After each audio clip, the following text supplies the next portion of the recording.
Again, its inhabitants took to the roads to escape the pursuing fires.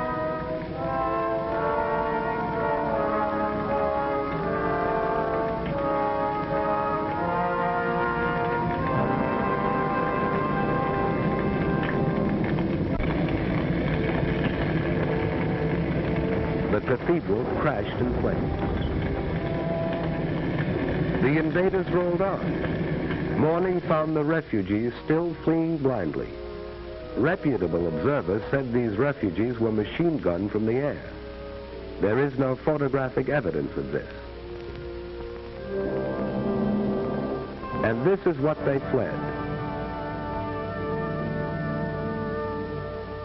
The Nazi machine moved on, and after a day's destruction, paused only to sleep.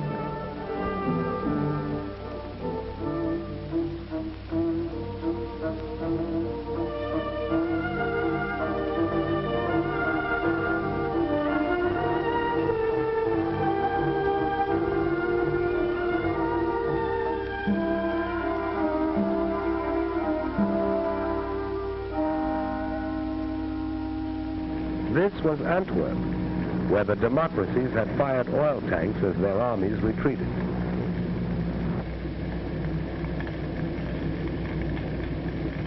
The improvised Allied defense collapsed. The British Army was driven into the sea at Dunkirk, according to plan. Dunkirk has been called the triumph of man over the machine.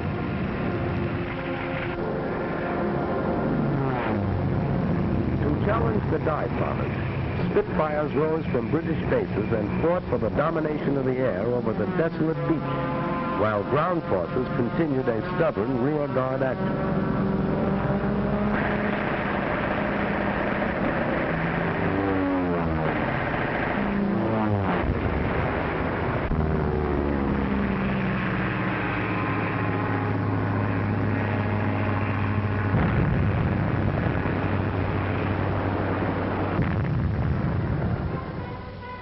British ships, cruisers, destroyers, yachts, paddle boats, anything that could float, crossed the channel and evacuated some 350,000 British and French troops back to England. For the British were determined to save their men. Here in the wreckage was the story of the epic evacuation. Men walked into the sea and swam to their rescuers. They couldn't take their weapons, trucks, tanks, or guns, but men were saved to fight again. Having slashed through Luxembourg, Belgium, and Holland, 5 German armies fanned out across France. Treachery and incompetence had doomed the nation that only a decade ago had been leader of Europe. Now the campaign mounted in fury as France crumbled.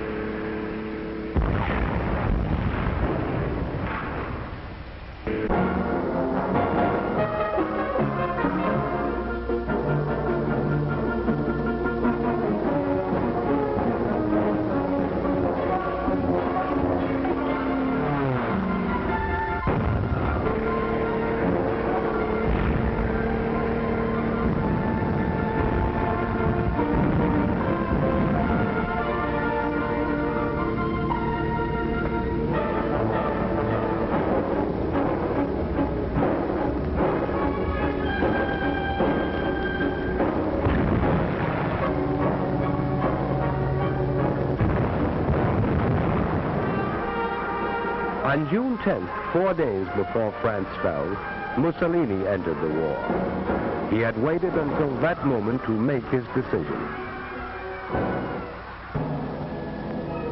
And now the Nazis entered Paris. This had been the dream of the Kaiser in the last war. Hitler achieved it.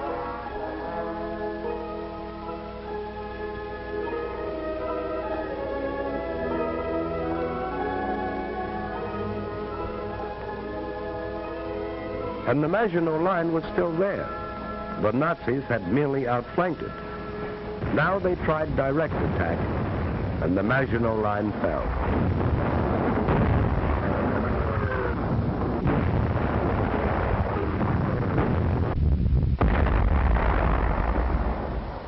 First World War had ended officially in this railroad car, where Marshal Foch had received the delegates of the vanquished Germans. Hitler commandeered the car for what he believed was the end of the Second World War.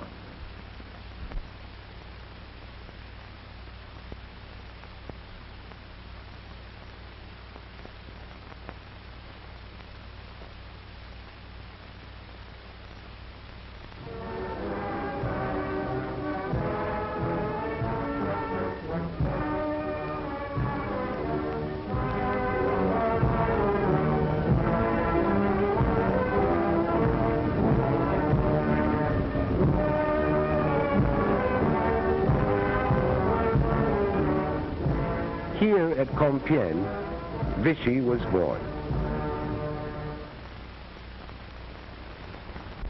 Hitler was happy.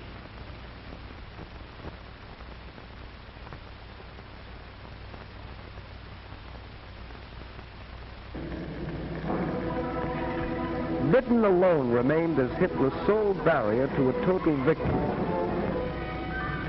Nazi submarines, now berthed on the conquered coast, set out to starve the British people into submission. Nazi planes, now only a few minutes' flight from the English coast, set out to bomb the British people into submission. Britain hung on.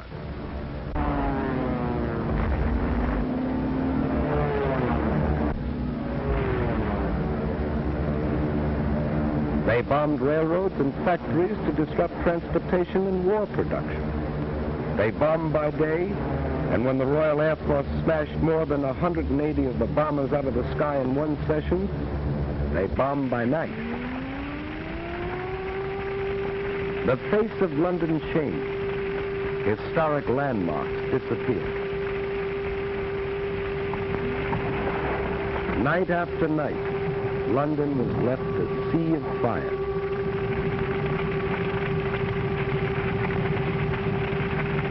Coventry.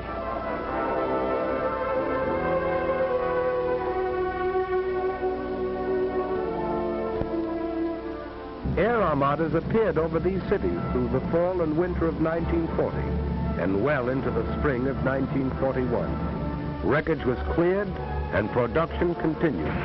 A new army was created, equipped with new weapons. And Hitler, frustrated, turned east. If this were to be a long war, he would need Russian oil and Russian wheat. So he proclaimed himself anew the archenemy of communism, despite his earlier plea to the German people that National Socialism and communism could live side by side. Now he told them he didn't mean what he said before, but he did mean what he said before that. Military spokesmen in Berlin said the Red Armies would be encircled and destroyed within 6 weeks. Its remnants would retreat back of the Urals.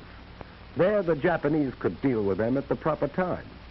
Joseph Stalin rallied the Russian people. Soldiers and civilians responding with a unanimity that amazed a world that had heard much and knew little of them, rose to repel and harry the invaders.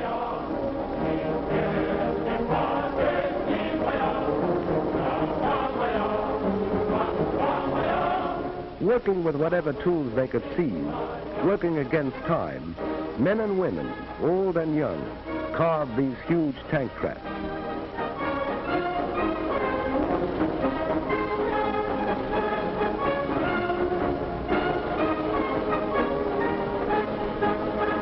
Weapons were distributed to civilian guerrillas assigned to operate back of enemy lines. Anti-aircraft guns swung into place to battle Luftwaffe advance units.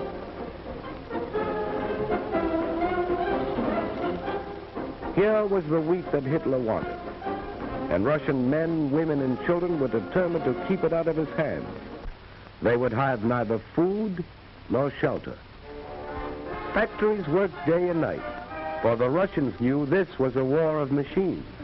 Entire plants were moved east, complete with workers. Weapons of war poured out of these factories, and the Germans, as well as the rest of the world, discovered the Russians had tanks to meet tanks and planes to meet planes. The Russians retreated, but not without inflicting sizable casualties.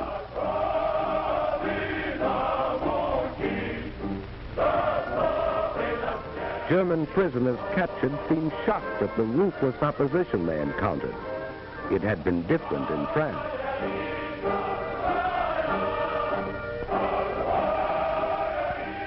Winter found the Russian army still intact. German casualties mounted until they were counted in the millions. Hitler's armies were not smashed in the winter campaign, but the Russians gained the initiative and held it. As the snows melted, Hitler was to meet new Russian armies and new machines as summer came to the 2,000-mile front.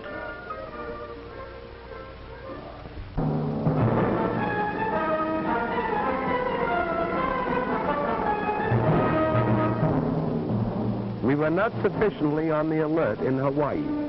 The Japanese won a series of spectacular victories in the Pacific.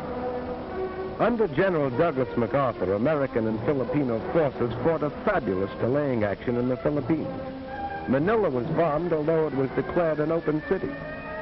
Because of vast distances, it was impossible to send supplies or reinforcements, and Bataan fell only when Americans and Filipinos had eaten their mules.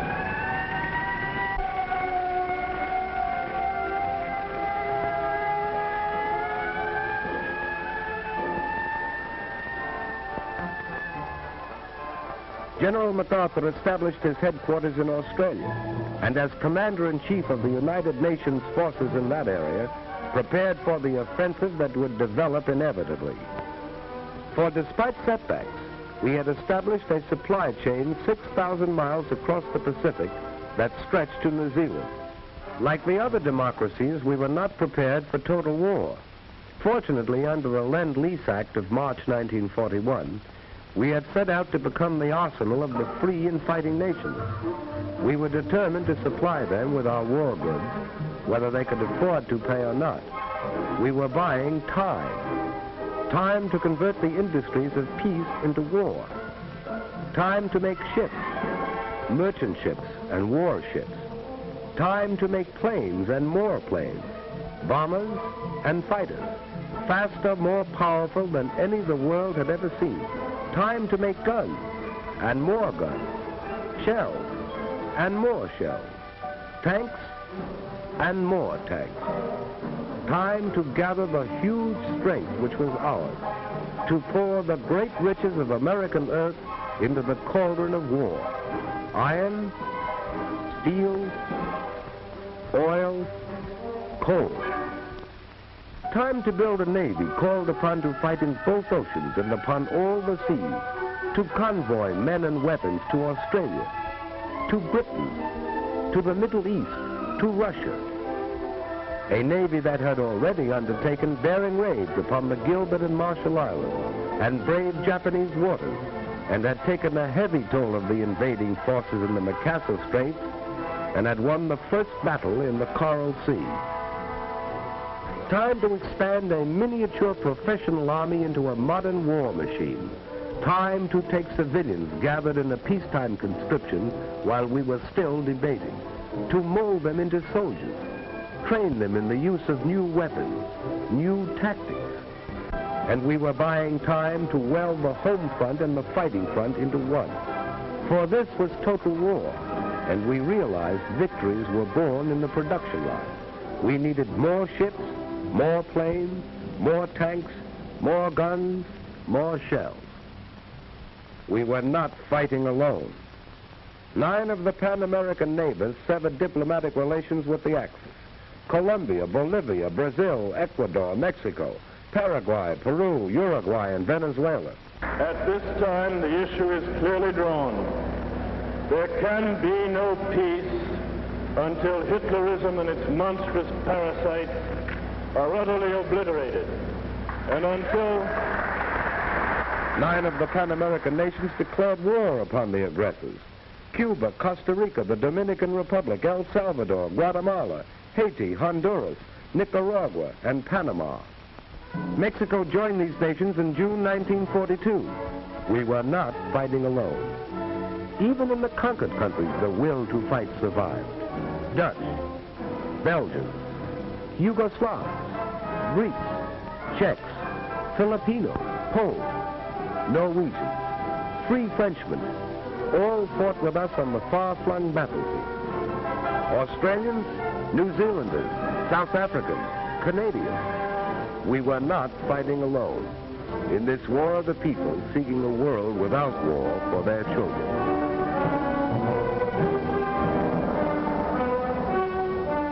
Britain, growing steadily stronger in its third year of war, sweeping the skies of conquered Europe, harassing the enemy with commando raids, sending forth huge armadas of bombers over German cities Hitler promised would never be attacked. Russia, fighting with an unparalleled tenacity, drawing upon inexhaustible reserves, asking no mercy and offering none. China, knowing the patience of an ancient civilization, surmounting handicaps that would have destroyed other nations, fighting on as it had fought alone. And the people of the United States, an angry people, whose resources and privileges were the envy of the world, offering these without stint, fighting in the factories and the foxholes, fighting in the jungles, the deserts, the frozen wastes, fighting on all the oceans, fighting for survival, fighting a war which would be hard and might be long, but which they would win.